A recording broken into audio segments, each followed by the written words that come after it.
우리가 계속 진리에 대한 강좌를 우리가 함께 나누고 있습니다. 마지막 시대에 저는 이 진리라고 하는 이 개념보다 훨씬 더 중요한 개념은 없다고 생각합니다. 진실로 저와 여러분에게 하나님의 말씀이 진리가 되지 않는다면 우리의 신앙생활은 굉장히 무익한 것이 되고 그것은 종교생활이 될 것입니다. 그래서 우리가 계속해서 진리에 대한 부분을 우리가 다루고 있는데, 진리에 대한 부분이 우리가 창세기에 가장 먼저 등장하는 문제가 바로 이 진리에 대한 문제였던 것을 이 앞전에 우리가 함께 나눴습니다. 그게 뭐냐면 선악과의 어떤 문제로 인해서 아담과 하와에게 즉 에뱀 즉 사단이 그 미혹을 시작하죠. 그런데 그 미혹에 의해서 아담과 하와가 선악과를 따먹었을 때 하나님께서는 이것을 먹는 날에는 너희가 정령 죽으리라 해서 반드시 죽으리라 하고 필사하라, You will surely die 말했지만 사단은 정반대의 메시지를 가지고 도전을 합니다. 너희가 그것을 먹어도 정령 죽지 아니하리라. 그리고 그것을 먹는 날에는 한 수 덜 떠서 너희는 하나님과 같이 되고 너희가 진리를 분별하게 된다 하는 그런 말을 줬는데, 창세기 3장에서 우리에게 보여주는 것은 그것은 무엇을 말하느냐, 누구의 말이 진리냐, 이것을 우리에게 가르쳐 주는 것입니다. 그래서 사단의 메시지를 가지고 사단의 말을 진리로 믿었던 아담과 하와는 사단의 거짓을 진리로 가졌던 그것에 대한 열매를 먹게 되는데, 그것은 뭐예요? 하나님의 말씀대로 말 그대로 사망이 이 땅 가운데 오고, 그 다음에 뭐예요? 죄가 모든 사람들의 왕노릇함으로 해서 모든 인류를 심판에 이끌고 갈 만큼의 이 진리와 거짓의 문제는 태초부터 너무너무 중요한 문제였다고 하는 것입니다. 그래서 모든 인생들에게 진짜 참된 진리를 갖지 않았을 때, 거짓을 진리로 믿었을 때 어떤 일들이 벌어질 수 있는가를 적나라하게 보여주고 있는 것이 창세기 3장의 말씀인 것입니다. 이 진리의 전쟁이 결국은 어디까지 가냐면 요한계시록까지 가게 된다고 하는 것이죠. 그래서 요한계시록 12장에도 뭐요? 영이 그 전쟁을, 영적 전쟁을 치를 때 뭐요? 바닷가에 섰는데 어떤 대상과 함께 진리 전쟁을 치르려고 섰냐면 하나님의 계명과 곧 예수 그리스도의 증거를 가진 자들로 더불어 싸우려고 바닷가에 섰더라라는 말씀이었습니다. 제가 최근에 이렇게 많은 분들과 이야기를 하면서 또 우리 세대에 되어지는 많은 일들을 보면서 무엇을 이렇게 보냐면, 정말 처음부터 끝까지 우리 크리스찬들에게는 진리 전쟁이 있다는 것을 저는 깊이 깨달아 봅니다. 그래서 이 앞전에 어떤 시간이냐면, 제가 나무 한 그루를 제가 소개하면서 우리 크리스찬들은 반드시 이 세상 속에서 세 가지를 물어야 된다고 저는 말했습니다. 정말 저와 여러분이 하나님을 진실로 믿기를 원하고 진실로 주님을 따르는 제자들이라면 세 가지를 반드시 물어야 되는 것입니다. 그 첫 번째가 무엇이라고 그랬죠? 나는 무엇을 믿느냐, 무엇을 나는 믿을 것인가 하는 믿음의 근거 말입니다. 믿음의 근거. 나는 무엇을 믿느냐. 그래서 나는 무엇을 믿느냐 하는 이 믿음은 그래서 무엇과 같냐면 나무의 하나의 뿌리와도 같다고 제가 말씀을 드렸어요. 믿음은 뿌리와도 같은 거예요. 그런데 믿음의 근거, 내가 믿는 믿음의 대상, 이것이 무엇이냐면 진리인 것입니다. 어디에다 토양을 내리느냐, 내 믿음의 대상, 믿음의 근거인 진리가 바로 그것이죠. 내가 무엇을 믿느냐 하는 것을 반드시 물어야 된다고 말씀드렸어요. 그리고 나서 이 믿음이 이것이 뿌리라면 그 다음에 줄기는 뭐냐, 내가 믿는다면 나는 그것을 정말 믿느냐 하고 또 한번 되짚어 봐야 된다고 그랬어요. 이게 뭐예요? 믿음의 확정의 문제입니다. 진리를 내 안에 정말 확정했느냐, 이것은 너무도 중요한 것. 왜 그러냐면 나는 믿었다고 생각하는데 그 믿음이 내 안에 확정되지 않으니까, 아담과 하와는 하나님의 메시지를 분명히 진리를 들었습니다. 그걸 먹는 날은 정령 죽으리라 분명히 메시지를 가지고 있어요. 그러나 이것이 내 안에 확정되지 않으니까 사단이 와서 하나님께서 너희들에게 정말 이러이러하더냐? 라고 물었을 때 진리에 대해서 확정하지 못하니까 뭐요? 사단에게 빌미를 주고 내가 이 진리에 대해서 확정되지 않는 그 연약함을 다 오픈되게 이렇게 열어주니까 사단이 곧방 들어와서 뭐요? 전혀 엉뚱한 정반대 메시지로 우리를 이렇게 미혹하더라는 것이죠. 그러니까 믿음을 확정하는 것, 진리인 것을 확정하는 것이 우리에게 너무 중요하다. 이것이 줄기와도 같은 것이다. 그래서 내가 믿느냐, 그 다음에는 반드시 무엇을 물어야 된다고요? 정말 믿느냐? 그걸 정말 믿느냐? 이걸 꼭 따져봐야 돼요. 그래서 제가 정말 성경이 사도 바울이 존귀한 믿음을 설명할 때 어떤 대상을 돼서 이 설명을 했냐면 배려와 교인들을 통해서 그 진리에 참된 진리를 깊이 받아들이는 좋은 신앙을 칭찬했던 것을 우리가 데살로니가 사도행전 17장에서 보았잖아요.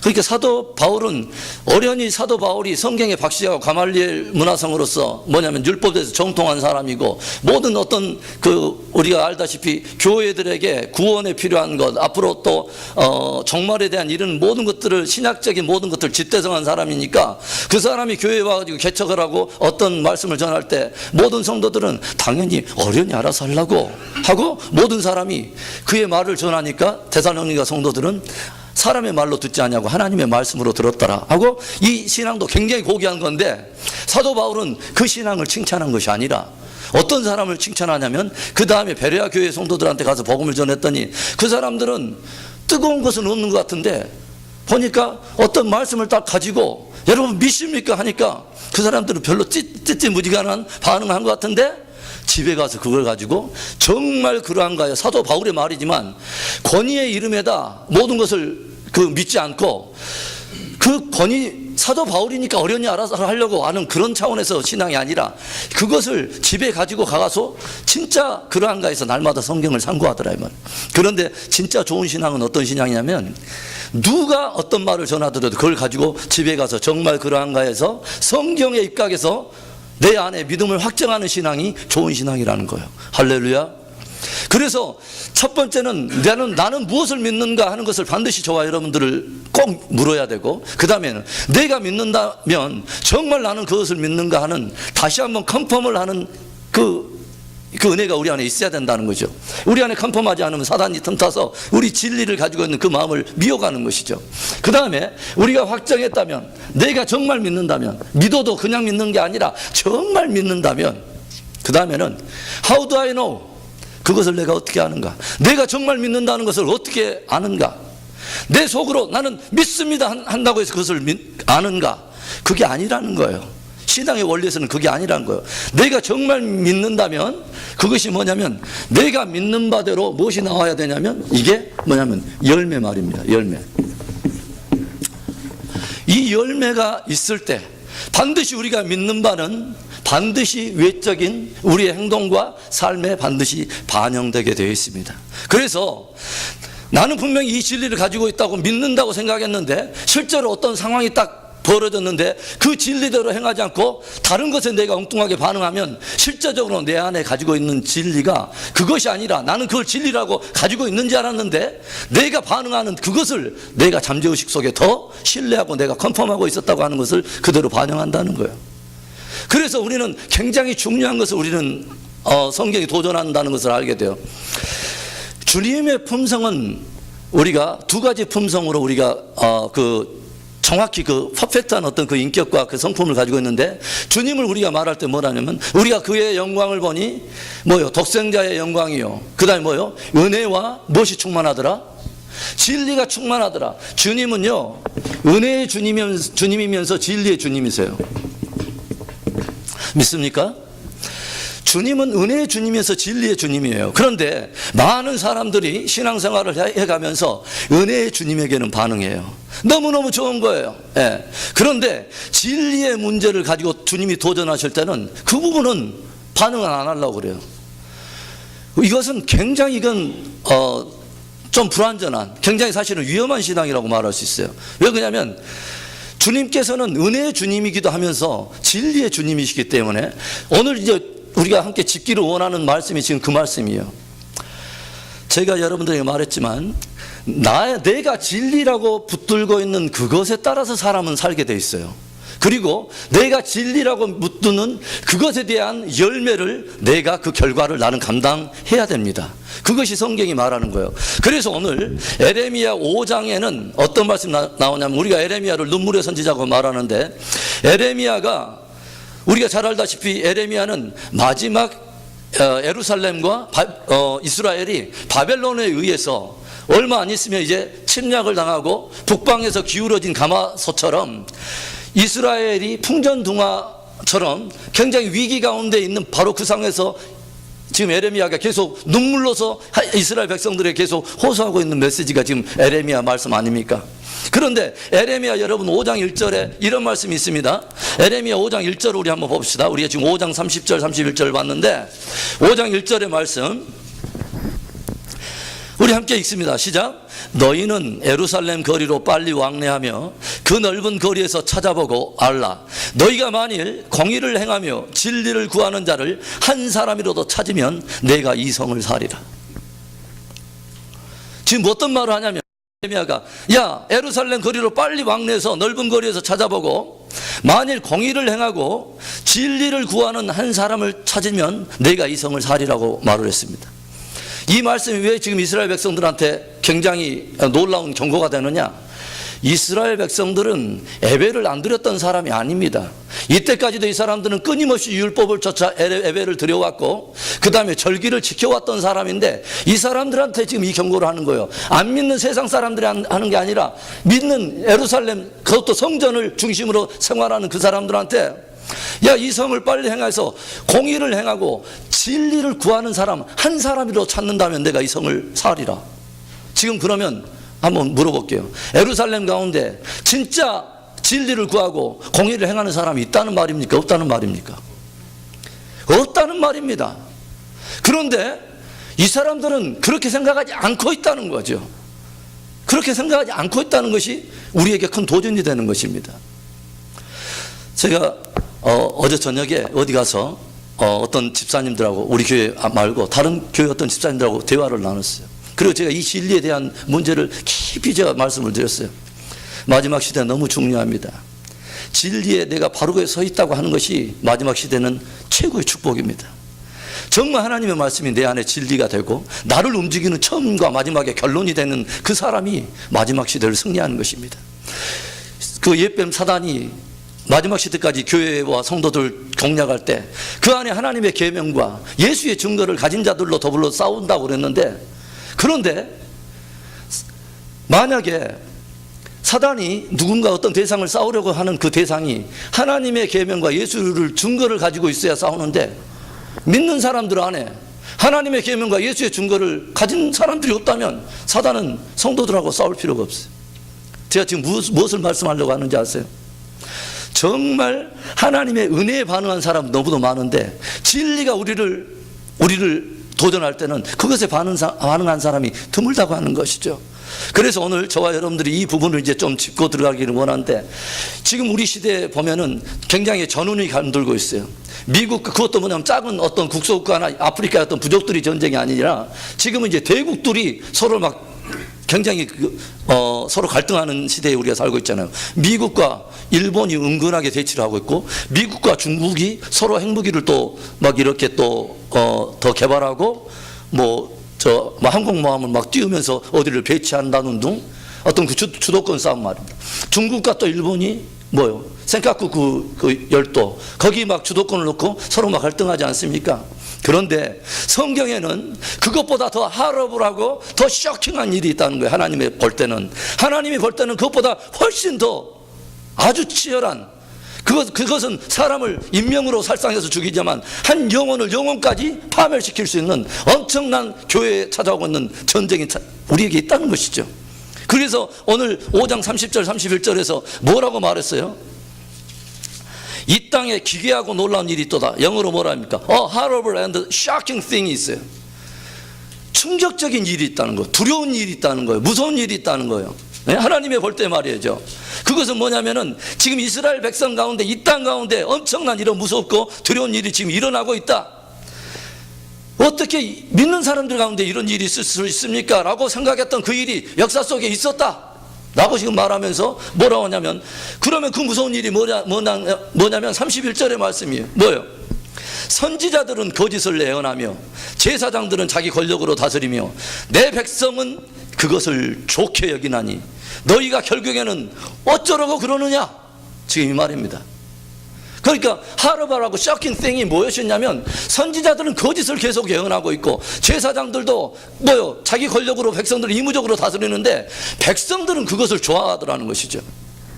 그러니까 뭐냐면 주님께서 야 너희들 통째로 싸잡아가지고 너희들 도대체 어떻게 하려고 하냐? 라고 지금 이렇게 에레미야를 통해서 주님이 한탄하시면서 지금 지적하는 말씀입니다. 제가 말씀을 드리지만 거짓을 진리로 붙들고 있으면 그것을 진리로 믿었기 때문에, 그것을 내가 확정하면서 진리로 믿었기 때문에 거기에 합당한 열매를 먹게 되는 거예요. 그래서 창세기 3장에서 그 거짓을 진리로 가졌던 인류에게 파멸과 심판이 왔던 것처럼 이스라엘 백성들이라 할지라도 거짓을 전하는 선지자의 말을 선지자들은 전하고 그것을 실제로 백성들을 진리로 가지고 있었기 때문에 그들이 통으로 어떤 결과를 맞게 되냐면 북방에서 기울어진 가마솥처럼 바벨론에 의해서 멸망당하고 예루살렘은 회파되고 성전은 불에 타고 하나님의 백성들이 다 열방에 흩어지는 이런 놀라운 심판이 있었다라고 지금 말하는 것입니다. 이게 너무너무 무서운 일이라고 하는 것이죠. 자, 에레미야 14장 가봅시다. 에레미야 14장 14절을 가봅시다. 14장 14절, 여호와께서 내게 이르시되 선지자들이 내 이름으로 거짓 예언을 하도다. 나는 그들을 보내지 아니하였고 그들에게 명하거나 이르지 아니하였거늘 그들이 거짓 계시와 복수와 허탄한 것과 자기 마음의 속임으로 너희에게 예언하도다. 보내지도 않았는데 자기들이 뭘 봤다는 거야 자꾸. 그리고 사람들에게 그것을 지금 예언하는데 15절, 그러므로 내가 보내지 아니하였어도 내 이름으로 예언하여 이르기를 뭐라냐면 칼과 기근이 이 땅에 이르지 아니하리라 하는 선지자들에 대하여 나 여호와가 이같이 이르노라. 그 선지자들은 칼과 기근에 멸망할 것이요. 무엇을 말합니까? 지금 북방에서 기울어진 가마솥처럼 하나님의 작정된 심판이 일어나고 있는데 거짓 선지자들은 끊임없이 무엇을 말하냐면 평안을 이야기하고 사람들을 그렇게 거짓을 예언하고 있다는 것입니다. 제사장들도 임으로 그것을 또 확증하고 있고 백성들은 그걸 좋아하는 거예요. 이것을 마지막 종말에 일어날 어떤 사회적 징조라면 사도 바울은 뭐라요? 말세가 되면 고통하는 때가 이르는데 이런 여러 사회적인 징조를 말하면서 사람마다 자기 귀에 가려운 자기 귀를 긁어주는 스승들을 쫓아다니면서 자기 귀의 입맛에 맞는 그 말씀을 듣는다고 말하지 않습니다. 그런 시대가 온다. 함께 따라서 합시다. 부분적인 진리는 진리가 아닙니다. 왜 제가 이 말씀 하냐면 하나님의 성경을 볼 때도 모든 말씀이 하나님의 진리인 거지 내가 구색 맞춰서 내가 가지고 있는 그 신앙은 굉장히 위험한 거예요. 하나님의 말씀은 전체적으로 복음인 것입니다. 할렐루야. 이것에 대해서 1차적으로 실수했던 사람들이 누구? 유대인들이에요. 하나님의 율법 다 가지고 있었어요. 그러나 그들은 하나님의 말씀을 자기 민족 위주로 이기적인 어떤 해석을 가지고 있다가 초림의 주님을 놓쳐버리지 않습니까? 그 초림의 주님을 십자가에 못 박지 않습니까? 저는 그런 생각을 많이 해봐요. 마지막 재림 앞에서는 제가 이렇게 보니까 영적으로 좀 통찰해 보니까 어떤 것들이 보이지만 교회가 유대인들이 따라갔던 똑같은 실수들을 하고 있는 것들을 봐요. 그게 뭐냐면 우리 주님께서 예수님의 그 모양이 은혜의 주님에서 진리의 주님인데 은혜의 주님에만 흠뻑 취해 있다가 진리로 도전하시는 그 주님 앞에 믿음으로 반응을 하지 않는 것입니다.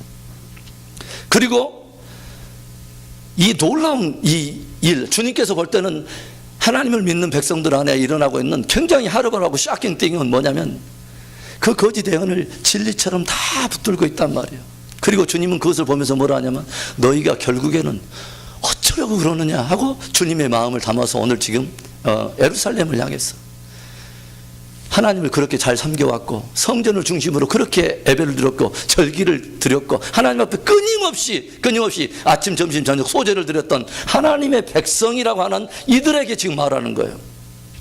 그러면 우리는 궁금하잖아요. 무엇이 궁금하냐면 도대체 선지자가 그러면 예언한 그 거짓 예언이 어떤 예언이냐?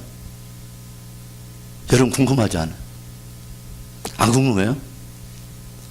나는 엄청 궁금해가지고 막 그랬었는데 여러분 하나도 안 궁금했대요. 도대체 하나님이 그렇게 말씀하셨던 선지자는 거짓 예언하고 제사장은 자기 권력으로 다스리는데 백성이 좋아해서 함께 싸잡아서 멸망당할 수 없었던 그들이 예언했던 그 거짓 예언은 뭐냐 이거야. 여러분 궁금하잖아요. 그렇죠? 이것을 알아야 우리가 좀 더 깊이 있게 우리가 들어갈 수 있어요. 자, 이것을 다루기 전에 어떤 부분을 또 하나를 보냐면 히브리서 우리 3장의 말씀으로 우리 한번 넘어가 봅시다. 히브리서 3장의 말씀, 히브리서 3장 13절부터 우리 한번 봅시다.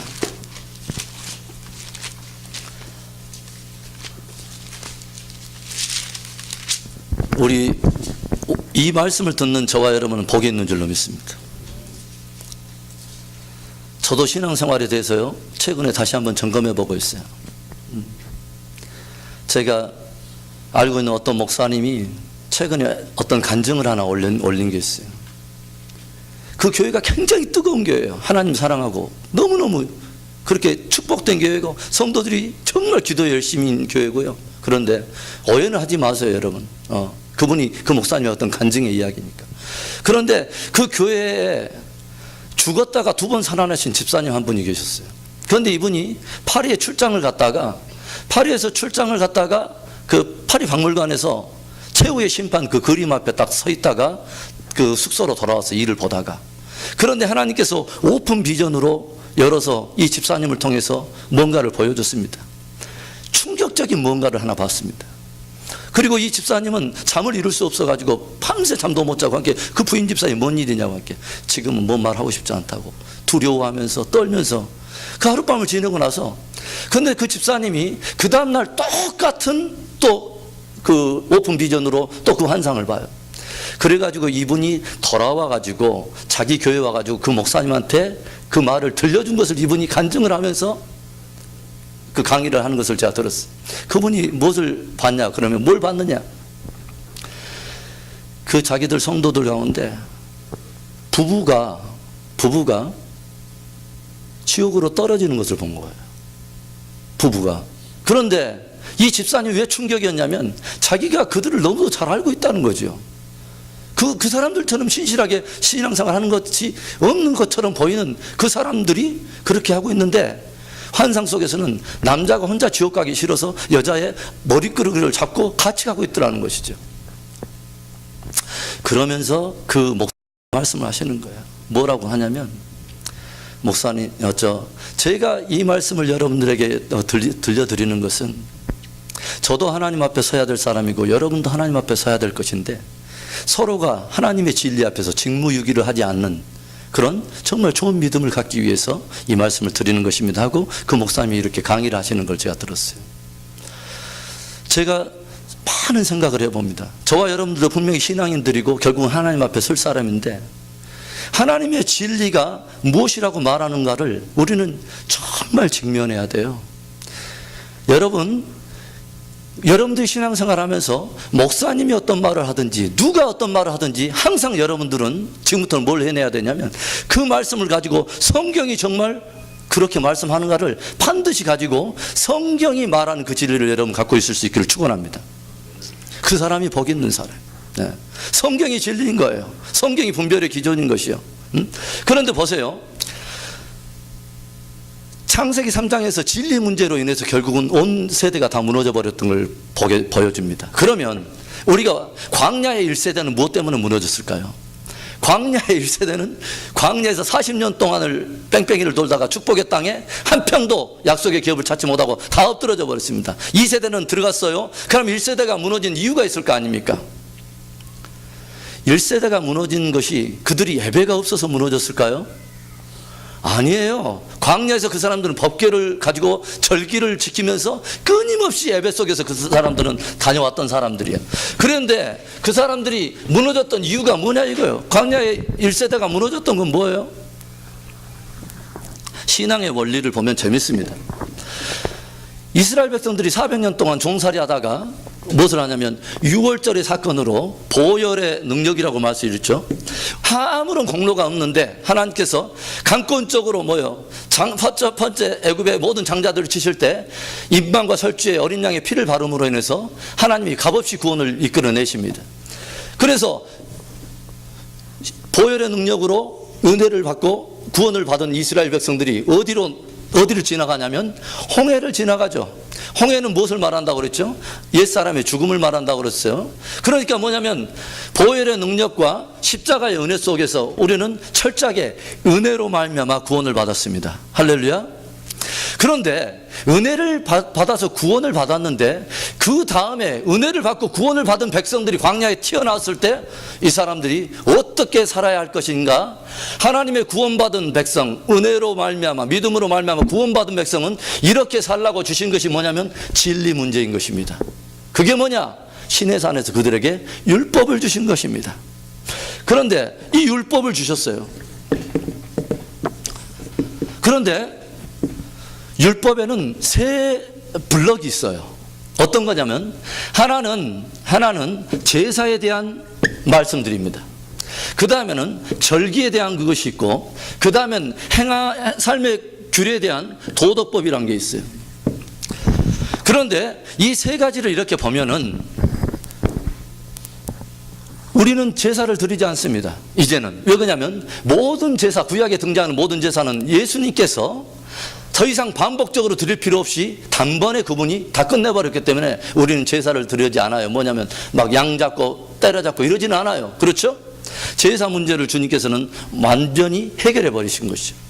이 절기에 대한 것은 절기를 중심으로 이스라엘 백성들로 하여금 살게 했던 것인데, 이것은 저와 여러분들에게 어떤 의미가 있냐면, 우리가 절기를 지킬 필요는 없지만 이것은 모에드, 즉 여호와의 절기에 속한 것이기 때문에, 제가 이 앞전에 여호와의 7대 절기를 강의하면서 뭐냐면, 이 절기 안에는 하나님께서 온 인류를 구원하기 위한 하나님의 구원의 달력이 그 안에 암시되어 있다라고 제가 말했어요.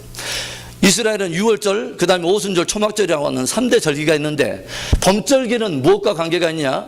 초림의 주님으로 인해서 그 구원이 일어난 바로 그 사건을 다루고 있는가 하면, 오순절의 사건은 성령의 강림을 다루고 있다. 그 다음에 마지막 가을절기인 7월 1일 대속절부터 시작되는 이 모든 것은 나팔절부터 시작해서 쭉 가을절기는 무엇과 관계가 있냐면, 예수 그리스도의 재림과 더불어서 우리들의 일어날 부활의 사건과 영원 천국과 마지막 종말의 사건과 관계가 있다. 그래서 이 절기 역시 우리는 지키지 않지만 다만 하나님의 구속사의 타임, 오늘같이 말했던 카이로스의 그런 시간점이 있다. 그래서 우리는 절기를 통해서도 우리는 뭐냐면 지키지는 않지만 하나님의 구속이 이루어가는 하나의 패러다임을 우리는 볼 수 있다고 말했어요. 그러면 마지막에 이 도덕법은 어떨까요? 도덕법, 우리 삶의 규례에 대한 것은, 이 부분은 많은 사람이 율법은 이미 주님께서 다 폐하셨습니다, 다 끝내셨습니다. 하지만 주님은 뭐라고 하냐면, 율법을 내가 폐하러 온 것이 아니라 완전케 하려 왔다고 말합니다. 주님께서 이 완전케 하는 그 율법은 뭐냐면 이 부분에 대한 것입니다. 도덕법에 대한 것입니다. 즉 하나님의 백성으로서 천국에 구원받은 백성, 값없이 거저받은 그 놀라운 그 은혜의 구원의 백성 된 자로서 어떻게 살 것인가 하는 것을, 이 도덕법을 가지고 주님께서 새롭게 보다 온전한 의미를 가지고 풀이해놓은 것이 산상수훈인 것입니다. 그러니까 뭐냐면 거기에서는 모든 율법이 정하고 있는 모든 것들이 보다 온전한 의미로 더 엄격한 기준을 가지고 하나님의 백성들을 도전하고 있는 걸 봐요. 그런데 많은 사람들은 그런 어떤 주님의 어떤 계명을 구약의 율법과 동일시 해가지고 율법은 지킬 수 없다, 지키지 않아도 된다.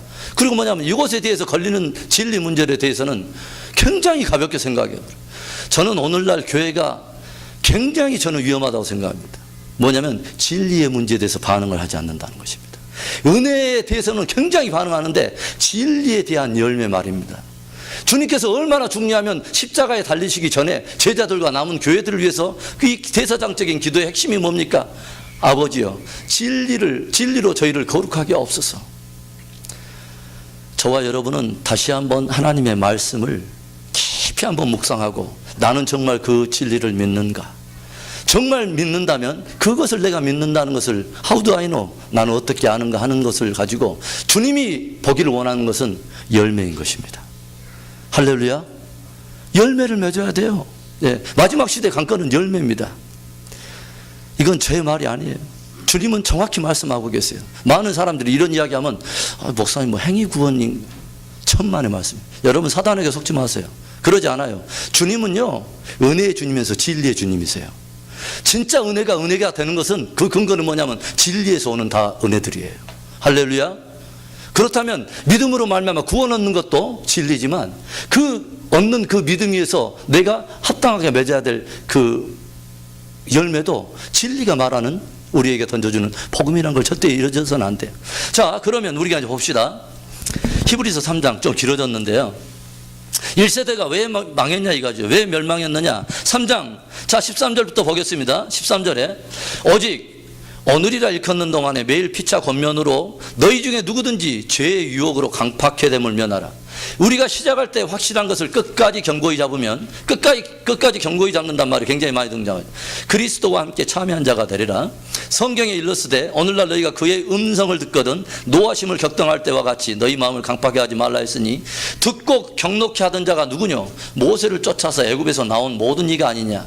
또 하나님이 40년 동안에 누구에게 노하셨느냐? 범죄하여 그 시체가 광야에 엎드려진 자가 아니냐. 18절에 또 하나님이 누구에게 맹세하사 그의 안식에 들어오지 못하리라 하셨느뇨? 곧 순종치 아니하던 자에게가 아니냐. 이로보건대 저희가 믿지 아니함으로 능히 들어가지 못한 것이라. 아멘. 그게 뭐냐면 저희들이 안식에 그 축복의 가나안 땅에 들어오지 못한 이유는 뭐냐면 예배가 없다고 해서 못 들어간 것도 아니라 뭐냐면 주의 음성을 가지고 있었는데 진리를 가지고 있는데 저희들이 순종치 아니함으로 저희가 멸망한 것이 아니냐. 이로보건대 저희가 믿지 아니하였기 때문에 능히 들어가지 못한 것이라. 그 말이 무슨 말입니까? 제가 똑같이 말했던 순종 말입니다. 순종, 열매. 이것은 무엇과 반드시 연관이 있다? 내가 진리를 가지고 있는 진리에 대한 믿음과 관계가 있다는 거죠. 내가 가지고 있다고 하는 것이 그것이 내가 진리가 아니라 How do I know? 내가 그것을 진짜 믿고 있다는 것을 무엇으로 알 수 있느냐? 그 진리에서 행하는 그 행함을 보고 그 사람이 진짜 그 믿음을 갖고 있다는 것이 열매로 드러나고 이때 진리가 참된 진리됨으로 인해서 하나님은 영광을 받으신다는 것입니다. 할렐루야. 진리 문제가 나오면 항상 사람들이 말이 없어집니다. 왜 그러냐면 진리는 우리의 약함을 드러내거든요. 우리의 어두운 것들을 찔러내거든요. 그러나 이 부분이 반드시 통과돼야 저와 여러분에게 진리가 진짜 진리가 되는 것입니다. 내 육체를 쳐서 진리 앞에 복종시키는 진짜 그 믿음이 우리 안에서 다시 새롭게 출발해야 되는 것입니다. 연륜과 어떤 직분이나 모든 것을 다 내려놓고 목사나 장로나 우리 집사나 다 모든 거 상관없이 신일 안에 연조와 상관없이 내가 정말 진리를 믿고 있고 나는 정말 믿고 있는가? 그것을 how do I know? 어떻게 알 수 있는가? 그 내가 믿는 그 진리는 반드시 내 삶을 통해서 드러나고 반영되게 돼 있다는 것이죠. 성경은 그래서 주님이 뭐라 합니까? 나더러 주여 주여 하는 자가 천국에 들어갈 것이 아니다. 누구든지 아버지의 뜻대로 행하는 그 사람이 천국에 들어간다. 주님께서는 지금 그렇게 말해놨는데 많은 사람들은 그 행위에 대한 어떤 것들을 이야기하고 그러면은 행위 구원. 여러분 속지 마세요. 속지 마세요. 절대로 속지 마세요. 기독교 2000년사에 이런 거짓된 복음으로 인해서 많은 사람들이 구원에서 멀어진 사람들이 너무 많아요. 마치 십자가의 은혜는 뭐예요? 값없이 주어진 모든 은혜는 이후로도 주신 진리에 대해서 아무렇게 다 살아도 마치 나에게 다 은혜로 다 커버돼 버리고 모두 다 구원을 해주는 것처럼 그것에 대한 보장인 것처럼 십자가를 그렇게 생각하는 이 거짓된 복음, 값싼 복음이 오늘날의 교회 성도들을 지옥으로 몰아가고 있는 거예요. 속지 마십시오. 속지 마십시오. 자, 그러면 또 우리 히브리서 4장 11절에 갑시다. 히브리서 4장 6절부터 볼까요? 6절에 그러면 거기 들어갈 자들이 남아 복음 전함을 먼저 받은 자들, 그 1세대들 말하는 거예요. 저희들은 순종치 아니함을 인하여 들어가지 못하였으므로 하고 그때 당시에 그 1세대들이 불순종해서 들어가지 못하였다 하는 것을 근거로 해서 또 뭐라고 하냐면 11절에 그러므로 우리가 저 안식에 들어가기를 힘쓸지니 이는 누구든지 저 순종치 아니하는 번에 빠지지 않게 하려 함이니라 라고 말하면서 우리가 그렇게 잘 외우고 암송하는 하나님의 말씀의 능력에 대해서 나오는 것입니다. 하나님의 말씀은 살았고 운동력이 있어서 이것을 우리의 혼과 영과 관절과 골수를 찔러 쪼개는 능력이 있다. 그게 무슨 말입니까? 하나님의 말씀을 진짜 진리로 받은 사람은 우리의 폐부를 찌르는 하나님의 말씀에 믿음으로 반응하게 돼 있다는 것입니다. 그리고 열매를 맺게 돼 있다는 것이죠. 자, 히브리서 4장 그 말씀 그렇게 보고 자, 그럼 이제 우리가 그 다음 질문을 한번 넘어가 봅시다. 1세대는 결국 그렇게 무엇 때문에 멸망했냐면요, 제사가 없어서 멸망한 게 아니에요. 예, 절기 안 지켜서 멸망한 게 아니에요. 종교생활 안 해서 멸망한 게 아니에요. 결국 뭐냐면 하나님께서 주신 이 진리 문제 말입니다. 삶에 대한 던져주신 이 말씀을, 진리에 대해서 반응하지 못함으로 인해서 결국 불순종함으로 인해서 결국은 과거에 멸망했다고 하는 것입니다. 안식에 들어가지 못했다는 것이죠. 그런데 그게 1세대들의 이야기인지 알았더니 아니다 말이에요. 구약의 모든 이야기들은 마지막을 만난 너희들에게 경계로 기록하였나니, 우리들을 위해서 기록한 말씀들이라는 것이죠. 그래서 우리와도 똑같이 이 믿음의 원리가 도입이 된다는 것이죠. 뭐예요? 우리가 다 값없이 믿어서 구원을 얻었는데 이후에 구약의 사람들이 시내산에서 하나님과 이 율법 안에서 하나님과 언약 백성이 되고 이 말씀을 지키면 너희는 나의 백성이 되고 나는 너희 하나님이 되려가 했던 이 말씀을 가졌는데 그들이 불순종함으로 인해서 계약이 파기가 되면서 그들은 광야에서 넘어졌다는 것입니다. 똑같은 말씀이에요, 저와 여러분들. 자, 그러면 그들의 선지자들이 전했던 그 거짓 예언이 무엇이었냐 이것이죠. 자, 이제 에레미야로 넘어갑니다.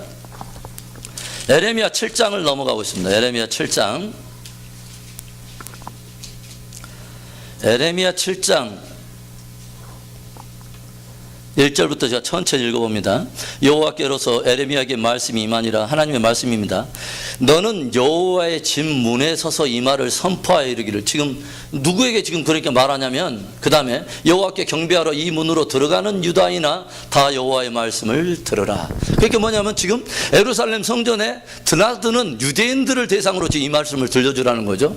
부지런히 들락하면서 예배 생활하고 신앙생활 하던 사람들에게 지금 이 말을 들려주라고 지금 하나님 말씀하시는데 3절 만군의 이스라엘의 하나님 이같이 말씀하시되 너희 길과 행위를 바르게 하라. 그리하면 내가 너희로 이곳에 거하리라 해놓고 나서 4절에 첫 번째 거짓말이 나와요. 4절 우리 함께 읽습니다. 시작. 너희는 이것이 여호와의 전이라 여호와의 전이라 여호와의 전이라 하는 거짓말을 믿지 말라. 이 말이 굉장히 재밌죠. 야, 이것이 여호와의 전이야 라고 하는 것이 거짓말이라는 거야. 그러면 우리가 이해가 안 되잖아요. 분명히 여호와의 성전에 들어가고 분명히 그것은 하나님의 성전이요, 템플이었어요. 그런데 그게 지금 이것이 여호와의 전이 아니란 말입니까? 아니에요. 그 문맥을 보면 지금 그 말이 아니에요. 그게 아니라 또 한번 봅시다. 이것이 여호와의 전이라 하는 그 거짓말을 믿지 마라. 5절에 너희가 만일 길과 행위를 참으로 바르게 하면, 길과 행위가 계속 나오죠. 이웃들 사이에 공의를 행하며 이방인과 고아와 과부를 압제하지 말며 무죄한 자의 피를 이곳에 흘리지 아니하며 다른 신들을 쫓아 스스로 해하지 아니하면 내가 너희를 이곳에 거하게 하리니 곧 너희 조상에게 영원 무궁히 준 이 땅이니라. 약속의 땅에 계속 머물게 해주겠다. 무엇을 하면? 길과 행위를 바르게 하면. 길과 행위를 바르게 하면. 이 사람들은 지금 여호와의 성전의 문에 뭐하러 들어갑니까? 예배하러 들어가죠. 반드시 제사하러 들어가는 것이죠. 그런데 이 사람들에게 무엇을 지금 말하는 거냐면, 야, 이것은 여호와의 전이 아니야 라는 거짓말을 너희들은 믿지 말라 해놓고 뭐냐면 길과 행위를 너희들은 바르게 하라. 그리하면 이 땅으로 너희가 머물게 하거니와 이 예루살렘 성전이 진짜 너희에게는 성전이 되는데, 길과 행위에 대한 부분, 진리에 대해서 반응하는 것이 하나도 없이 예루살렘을 향하여서 돌아다니면서 공의를 행하고 진리를 구하는 자 한 사람으로 찾으면 내가 이 성을 사하리라 했던 구주님의 말씀처럼 그것에 대해서 전혀 길과 행위, 하나님께서 주신 진리에 대해서는 믿음으로 반응하는 이런 삶에 대한 것은 아무것도 없이 단지 우리는 이곳은 여호와의 성전이야 라고 스스로를 속이면서 나는 예배드리고 있으니까 상관없어 라고 말하지 말라는 거예요. 그것이 거짓이라는 거예요. 이제 조용히 해줬어요. 이 말씀은 여러분들에게만 지금 던지냐 하니까 제게도 제가 스스로 계속 던지는 말씀. 하나님께서 우리에게 주시는 저는 복음이라고 믿습니다. 그리심산의 은혜복음, 축복복음만 복음이 아니라 에발산의 경고의 복음도 복음인 거예요. 할렐루야. 지금 이 상황이 어떤 상황입니까? 모든 유대인들이 끊임없이 절기와 제사를 드리면서도 성전을 중심으로 생활을 했는데 하나님께서 지금 들려주시는 말씀 들으라 이 말이죠. 믿지 않는 세상 사람들이 아니라 믿는 그 사람들한테 뭐라고? 너희들은 길과 행위를 바르게 하라. 길과 행위를 바르게 하라. 그리하면 내가 너희로 하여금 이곳에 계속 거하게 하겠고 이곳을 성전되게 하겠다는 것이죠.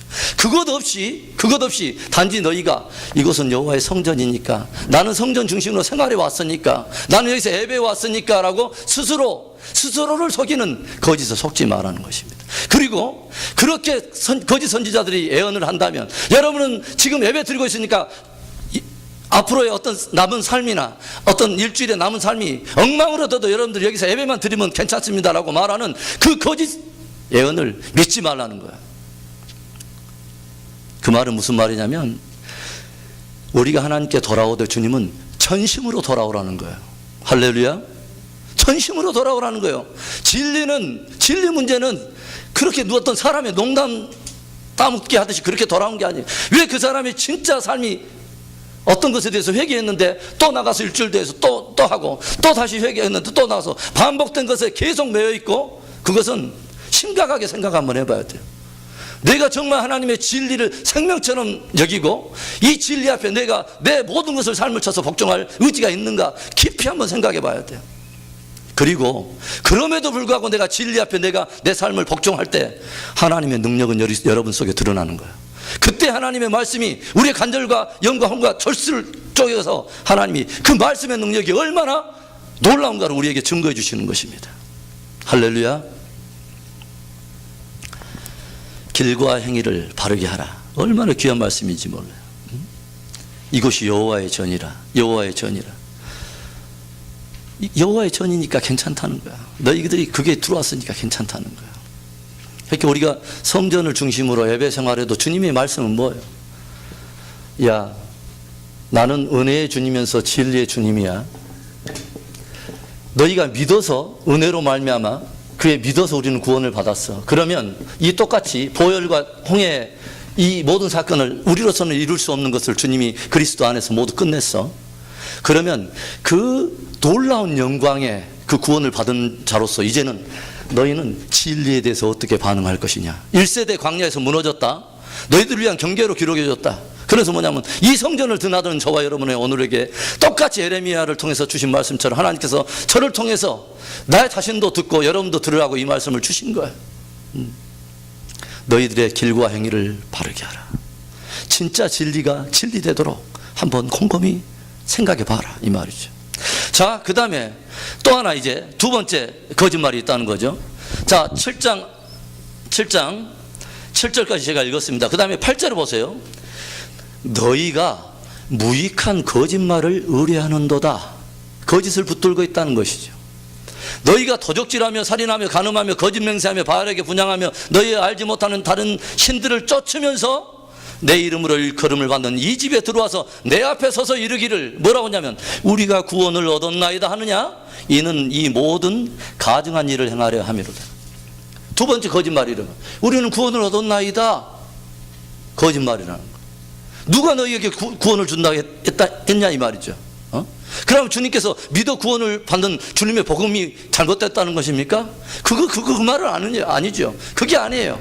뭐냐면 나가서는 도적질하고 오히려 길과 행위를 지키지 않으면서 살인하면서 간음하면서 진리에 대해서 반응하는 삶은 하나도 없이 속으로는 여호와의 성전에 와서 나는 오늘 예배 드리고 있으니까 나는 구원 받았어 라고 말하는 그 거짓을 믿지 말라는 거예요.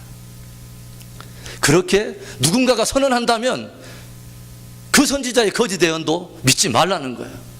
그 선지자가 어떻게 말했느냐, 바울의 권위로서 말했느냐, 어떤 문화의 이름으로, 권위자의 이름으로 닥터 디그를 가지고 말했느냐, 어떤 환상을 봤다고 이야기하느냐, 천만의 말씀입니다.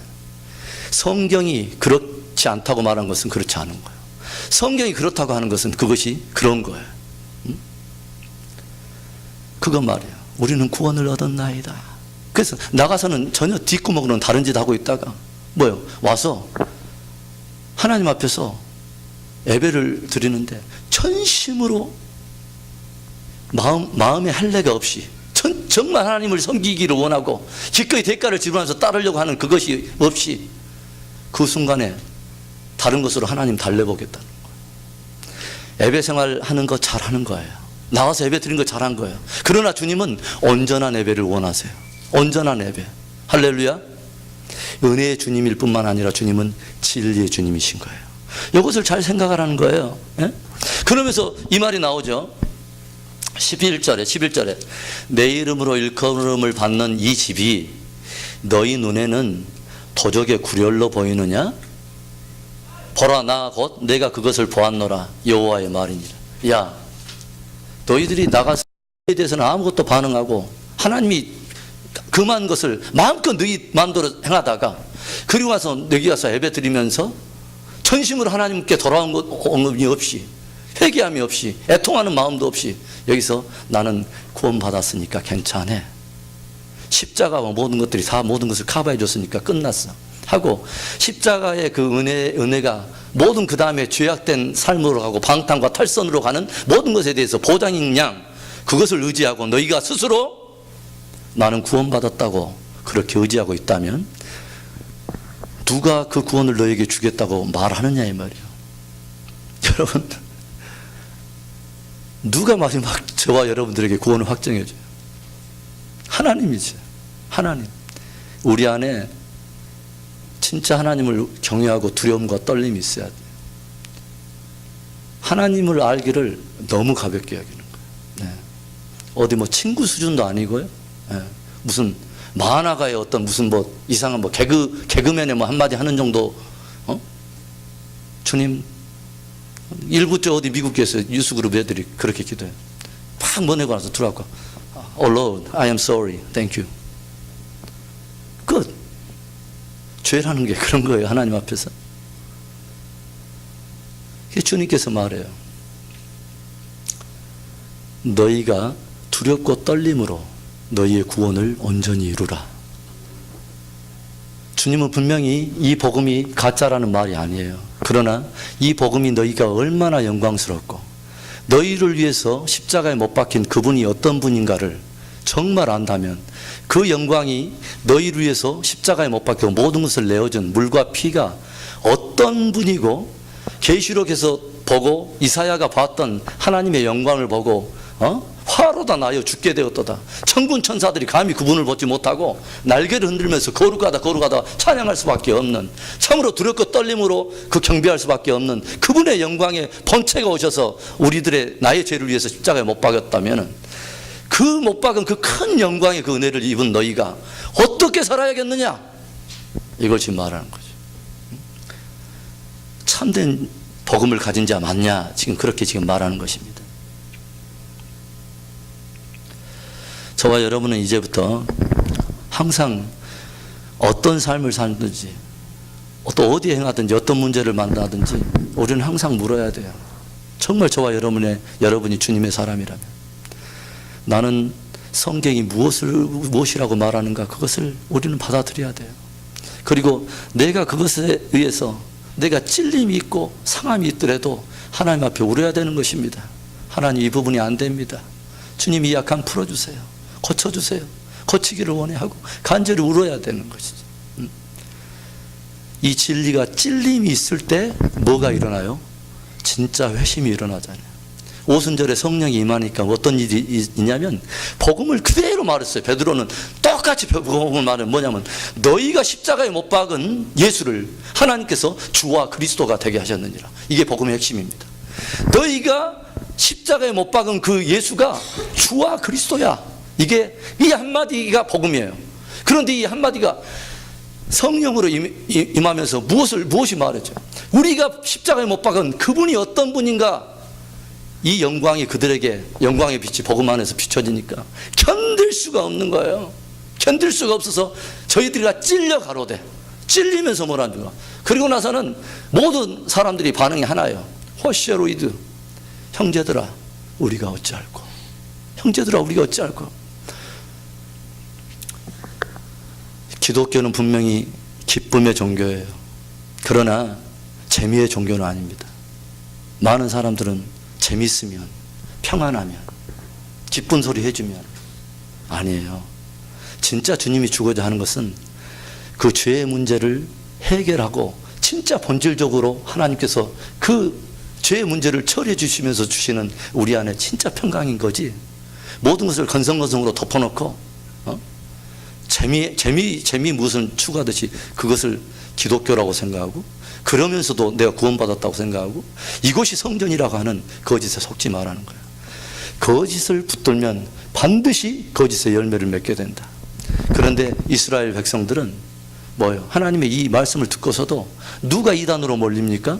다른 선지자들이 와서 에레미야의 뺨을 쳐버려요. 여러분 한번 생각해 보세요.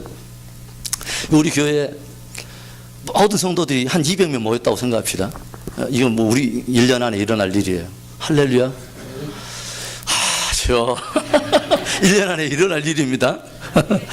주여. 그런데 한 200명 성도가 있는데 다른 사람들이 다 A라고 그러는데 한 사람이 B라는 거예요.